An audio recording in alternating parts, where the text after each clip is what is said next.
আমরা শের কুকুর না। ভোটের ব্যাপারে এসে আমরা কালীগঞ্জের মানুষ, ঝিনাইদহ বা কেন্দ্রের মানুষের কাছে আমরা কোনো মানুষ থাকি না, আমরা মনে হয় শের কুকুর। তারা কেন্দ্রের থেকে যা চাপিয়ে দেবে আমাদের তাই করতে হবে।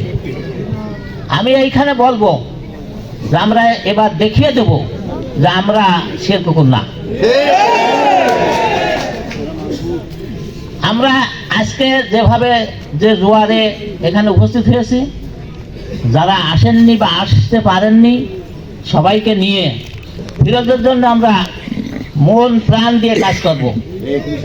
সবাই যাতে কাজ করে, সবাইকে অনুরোধ করব সবাই যাতে ফিরোজের জন্য ভোট চাই। আপনারা, ফিরোজ একজন ভালো মানুষ, সে এই 18 সালের নির্বাচনের পর থেকে বা তার আগের থেকেই সে এই অঞ্চলের মানুষের আপন করে নিয়েছে, যার জন্য অল্প সময় নোটিশে এত মানুষ উপস্থিত হয়ে পেরেছে।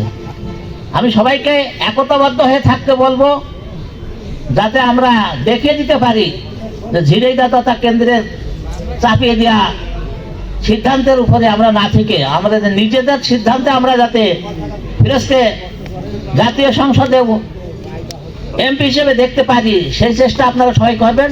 সবাইকে ধন্যবাদ দিয়ে